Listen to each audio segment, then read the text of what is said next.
Welcome to the Heidi Thorne Show. I'm your host, Heidi Thorne, and in this podcast, I share my real-world self-publishing and small business experience with you. Before we get started, I just want to remind you to like, comment, share, follow, and subscribe. Now let's get on with today's show. I love my author community. On a recent video I did about KDP print quality for print on demand and quality control, one of my favorite author people, Shanon, who goes under the pen name of SD Houston, commented about how she learned to cope with limitations on book design for print on demand. So this is a follow-up on that discussion, focusing on some specific design issues as they relate to print on demand. Most self-published authors will never get their books into physical bookstores or libraries. Even less likely they'll get their books on a front cover or face-out display in those venues. In spite of that, they are legitimately concerned about how the spine looks when their books are sitting on shelves, whether in retail libraries or on a reader's bookshelf. Unfortunately, though, the spine is a small and tricky design element. If you use KDP Cover Creator, the design templates will properly fit your title into the available spine design area. Even if you don't use the templates and tools in KDP Cover Creator, you or your designer will have limited space with which to fit the book title. Realize that long titles will need to be shrunk and squeezed to fit and will appear very, very tiny. If you have a very long title, you will need to make some adjustments to what you choose to show on the spine. This spine design issue is actually one that will impact your book writing. Do you really need a long title? It might be better to put some of the more explanatory bits of your title in a subtitle, which is often omitted from the spine. Try to keep your title to a few words at most so that it can be in a larger, more visible font that maximizes the minimal space available on the spine. The print-on-demand problem that Shanon shared with me dealt with lines in the art for the book's spine. When she received her printed books, the lines that she put in her design didn't exactly line up at the edges of the actual spine. Why does this happen?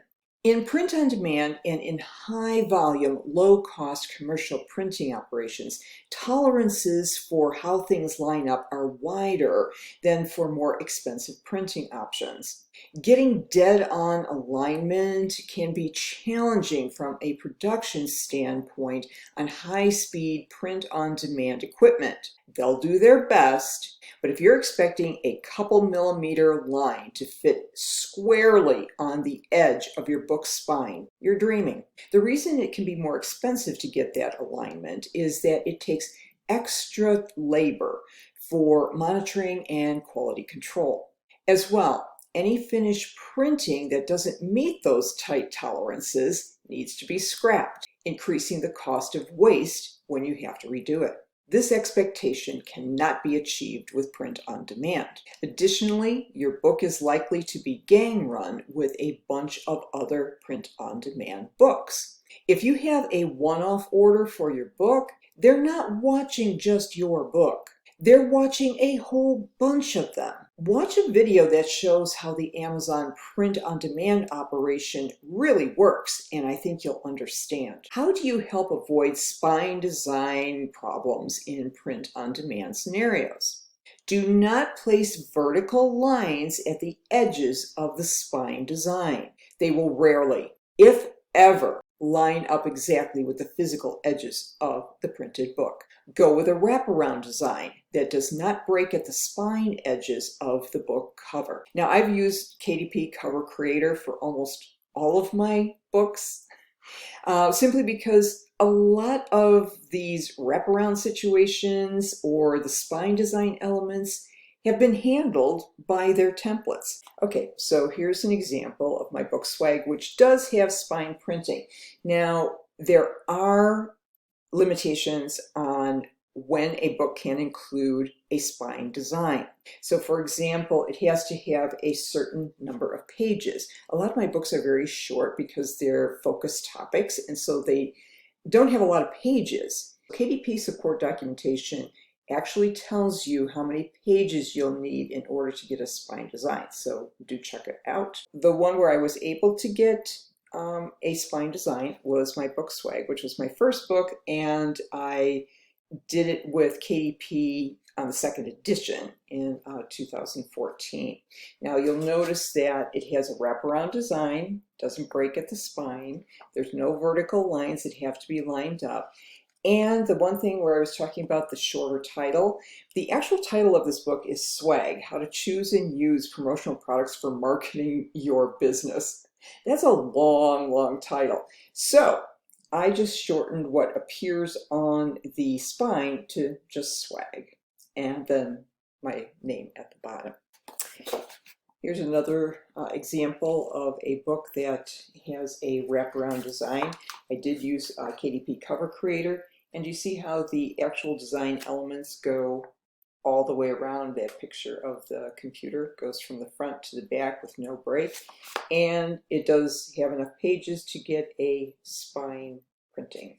I'm just amazed at the crying and moaning about challenging book printing that goes on in the author forums. Some of these problem projects are way beyond what I would even do, even with a substantial background in the printing arena. Since many authors are not print and book design experts, they often hire someone to help them. I think that's wise. But that also brings up the question of how do you recruit and hire book design help?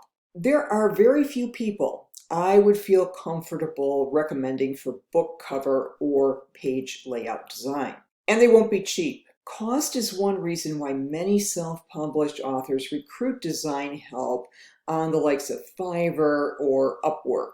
Nothing wrong with that. However, you need to understand what you're buying. From my observation, most authors don't. I always recommend getting referrals from fellow authors. This is why I think it's a good idea to become active in a few social media groups for authors where you can ask for recommendations. But don't just join the group and post your ask right away.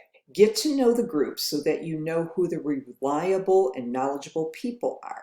Also, building your author platform of fans to include fellow authors can also provide a network to turn to when you need referrals. Check out my book, Networking for Authors, for more ways to connect with your community of fans and friends. If you want something basic for your cover, do consider the built-in Kindle cover creator on KDP. The covers are nothing fancy, but serviceable and free. And the templates help you avoid placement mistakes. With the exception of my very first cover for the first edition of my first book, as well as a cover I did for free with the free Canva program, I have used Kindle Cover Creator for all of my books and ebooks. Part of it is that I just can't justify investing in a professional cover from a cost and ROI standpoint. The other part is that I'm of the opinion that since we're not selling in a physical retail store,